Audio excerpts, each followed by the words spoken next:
Apakah Lailatul Qadar didapatkan hanya bagi orang yang beriktikaf di masjid saja? Apakah yang di luar masjid, di rumah atau di jalan, mereka tidak dapat fadilah Lailatul Qadar? Dan bagaimana untuk perempuan-perempuan yang di rumah? Sa'alat sa'ilah minan nisa al-muslimat, hal Lailatul Qadar takhtassu lil mu'takifin wal mu'takifat fil masajid fahasiba am hunalika fursah aidan lil muslimat khassatan kharij al masjid أو كانت هي لديها وظيفة في البيت تستطيع لها أن تجد الفرصة للحصول أو لنيل ليلة القدر. فليتفضل على الشيخين بالإجابة. فنبدأ بالشيخ ربيع إسماعيل فعليه فليتفضل مشكورا مأجورا.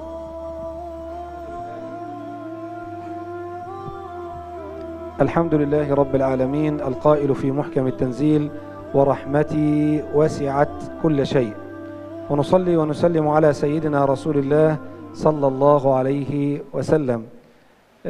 تذكرت حديث الرجل الذي بال في مسجد رسول الله صلى الله عليه وسلم، فلما رأى من رفق وحلم الرسول صلى الله عليه وسلم رفع يديه وقال: اللهم ارحمني ومحمدا ولا ترحم معنا أحدا. فابتسم الرسول صلى الله عليه وسلم وقال: يا هذا لا تحجر واسعا.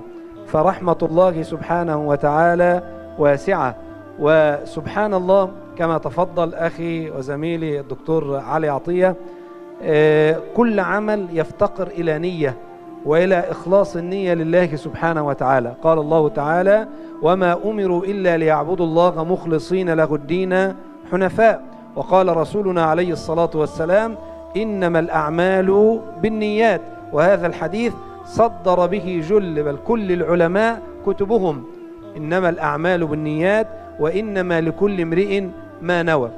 ومسألة القبول من الله سبحانه وتعالى، فمن الممكن أن يذهب رجل أو امرأة إلى عمله ويخلص لله سبحانه وتعالى في عمله الدنيوي ووظيفته الحكومية ويؤدي عمله على أكمل وجه وينال الثواب والأجر من الله سبحانه وتعالى وينال تكريم الله سبحانه وتعالى. وربما يدخل إنسان المعتكف وهو سنة عن رسول الله صلى الله عليه وسلم، والاعتكاف له فضيلة عظيمة وحسن عليها النبي صلى الله عليه وسلم. ولكن ربما يدخل أحد الناس المعتكف ويصلي ويتهجد ويقرأ القرآن ولا يلقى ذلك قبولا من الله سبحانه وتعالى.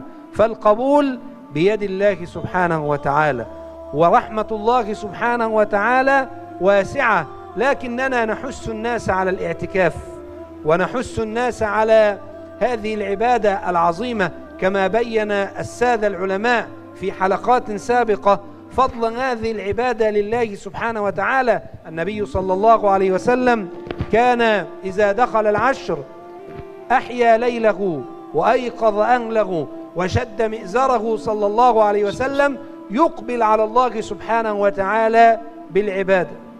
ولكن قد يكون بعض الناس لا يستطيع ذلك، مكلف بأمر وظيفي أو مكلف بعمل ينفق منه على أولاده، أو امرأة مسؤولة عن أطفال ومسؤولة عن أولاد ومسؤولة عن زوج، إذا اعتكفت في المسجد يختل نظام هذا البيت. في ذلك الوقت نقول إن المحافظة على البيت أمر واجب، وتربية الأبناء أمر واجب، وطاعة الزوج أمر واجب، والاعتكاف سنة. وحينما يحصل التعارض يتقدم الواجب على السنة، وليس هذا تقليل من شأن الاعتكاف، وإنما هذا وضع الأمور في نصابها وعملا بقول الله سبحانه وتعالى: لا يكلف الله نفسا إلا وسعها، وعملا بقول الله تعالى: لا يكلف الله نفسا إلا ما آتاها. وصل اللهم وسلم وبارك على سيدنا محمد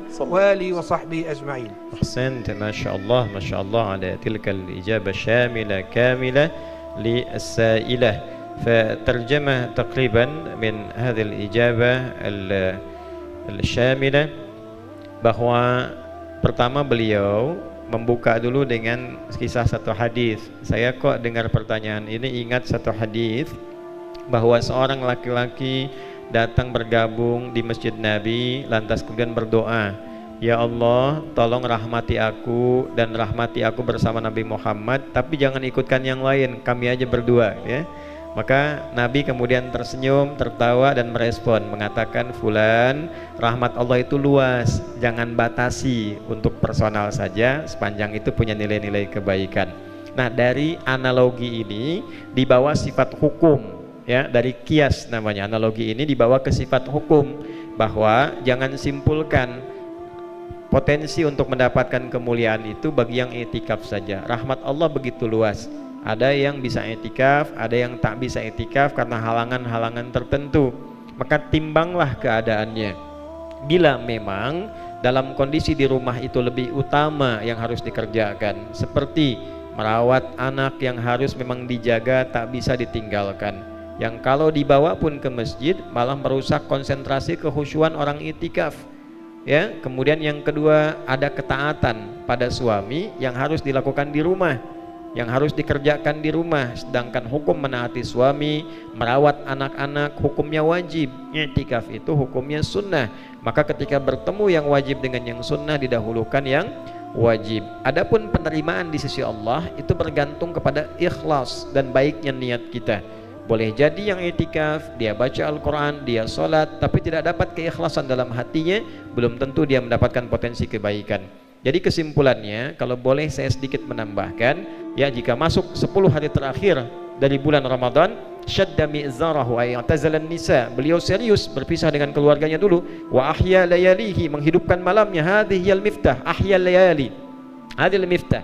Jadi kalau misalnya ada yang nggak bisa bergabung i'tikaf, idza kana hunalika minan nisa la yastati'na al-musyarakah fil i'tikaf wa la yastati'na al-maji' ila al-masjid fa yuhawilna an yuhyina layaliha fil al-buyut bitusalli fil buyut mathalan atau taqra al-Quran fil buyut aidan, wa hadha aidan imkaniyah al-husul ada Lailatul Qadar insyaallah.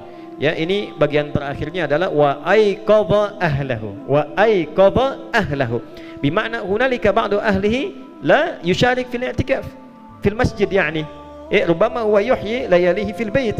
لذلك قالت سيدة عائشة وأيقظ أهله، يعني هنالك بعض الأهل لم يشاركوا في الاعتكاف، ربما يبيتون في البيوت، ولكن الذي يعتكف في المسجد عندما اشتعر والتمس أنه هذه الليلة متميزة فحاول هو أن يوقظ أهله لكي يحيي ليالي رمضان ويأتي إليه الإمكانية للحصول ونيل ليلة القدر. والله تعالى أعلم بالصواب. Jadi di hadis tadi itu begini, Nabi kalau datang 10 terakhir ke masjid, mengencangkan sarungnya, maksudnya berpisah sementara dengan keluarga, menghidupkan malamnya, dan mengingatkan keluarga di rumah supaya bangun malam. Artinya apa? Artinya ibu, ada yang di rumah yang nggak ikut ke masjid, dan itu istri-istrinya, ya kan? Istri-istri Nabi tidak ikut ke masjid, oleh Nabi diminta bangun malam. Ibu bayangkan, yang penting dapat malam Al-Qadar itu menghidupkan malamnya. Maka ketika di rumah pun bangun malam, tidak sempat datang ke masjid karena hal tertentu, dia berpotensi mendapatkan malam Al-Qadar. Bisa dipahami sampai sini?